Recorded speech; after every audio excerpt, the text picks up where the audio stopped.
Medeiros, que saiu da penitenciária Silvio Porto após passar 13 dias preso de maneira injusta, de forma injusta. Ele havia sido detido pela Polícia Rodoviária Federal no domingo passado após um mandado de busca, mandado de prisão contra ele. Ele teria cometido crimes no estado da Bahia, mas o corretor, na verdade, nunca apareceu por lá, nunca foi na Bahia, né? E para comentar esse caso e também outras situações como essa, outras situações que acontecem, onde pessoas inocentes acabam sendo presas, acabam de certa forma prejudicadas, vamos receber aqui no estúdio um especialista em segurança pública, o nosso companheiro Pedro Ivo. Pedro Ivo, boa noite. Aí fica a pergunta, o que fazer num caso como esse, hein? A quem recorrer? Ele tem direito a reclamar pela situação que passou, danos morais no caso? O que se deve fazer nesse caso? Boa noite, Jonas. Boa noite a todos os telespectadores. Um prazer reencontrá-lo, amigo, aqui, meu irmão, novamente na apresentação desse programa. Eu acompanhei esse caso desde o início, porque minha atividade, eu sou delegado da Polícia Civil e nós atualmente ocupamos uma função de coordenação na Polícia Civil, inclusive que abrange a Central de Flagrantes, o local onde esse sujeito foi encaminhado pela Polícia Rodoviária Federal por ocasião da sua detenção. E o delegado plantonista do dia, o Dr. Luiz Eduardo Montenegro, um excelente profissional, ele nos ligou para fazer uma consulta sobre essa situação, porque já no momento da prisão, o sujeito dizia que não era o autor desse crime e que esse mandado de prisão existente contra ele não tinha fundamento. No entanto, as consultas, Jonas e telespectadores, foram realizadas no sistema chamado Banco Nacional de Mandados de Prisão do Conselho Nacional de Justiça. E esse banco, ele reúne todos os mandados de prisão existentes no país inteiro contra pessoas que respondem a processos criminais e contra as quais há expedição de mandado pela Justiça, justamente com a finalidade de facilitar a execução, o cumprimento desses mandados de prisão, evitando que delinquentes permaneçam soltos na sociedade, porque não haveria um banco nacional com as informações dos mandados de prisão. Então, nesse banco, repito, é um banco público, oriundo do judiciário. O delegado de polícia, quando analisa, ele tem que verificar somente se o mandado consta nesse banco e se aquela pessoa trazida ao seu conhecimento é a pessoa que consta a informação.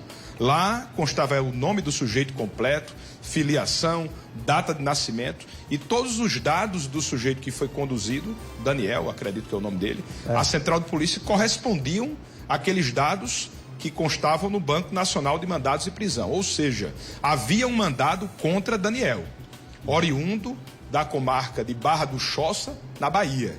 Ao delegado de polícia de plantão aqui da Paraíba, ele não tinha como fazer análise se aquele mandado era oriundo de um processo, de uma condenação em que ocorreu uma identificação.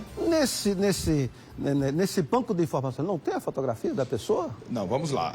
Não tem. O mandado de prisão, ele constam os dados essenciais dessa pessoa e como filiação, data de nascimento, tudo o que puder constar. Não há a fotografia do sujeito lá.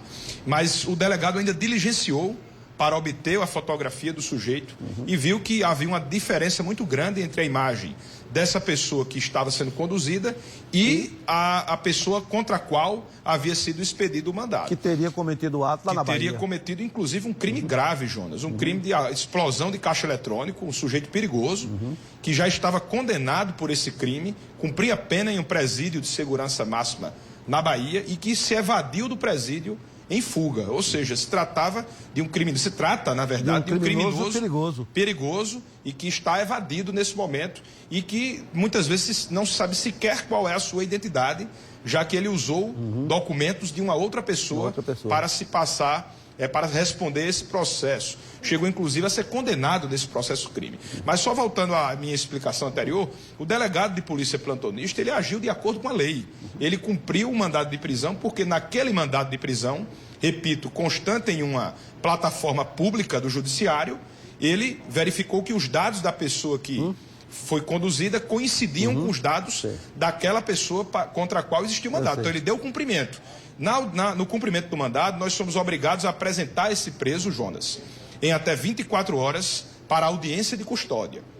Essa audiência de custódia hoje, Aconteceu. em razão da pandemia, ela é realizada na própria central de polícia. Nós providenciamos né? um sistema de videoconferência. Então, no dia seguinte a essa prisão, ele já havia sido submetido a uma audiência de custódia, em que o juiz da audiência de custódia, a juíza, na verdade, uma mulher, ela homologou esse mandado de prisão. Por quê? Porque o mandado estava íntegro. Não existia vício naquele mandado. O vício existia em relação à identificação da pessoa que respondia ao processo. Só que isso demanda uma análise mais apurada. Na audiência ele permaneceu preso só quando se recorreu foi que ele conseguiu a liberdade. Aí ele permaneceu preso após essa audiência de custódia, e aí é onde entra a questão.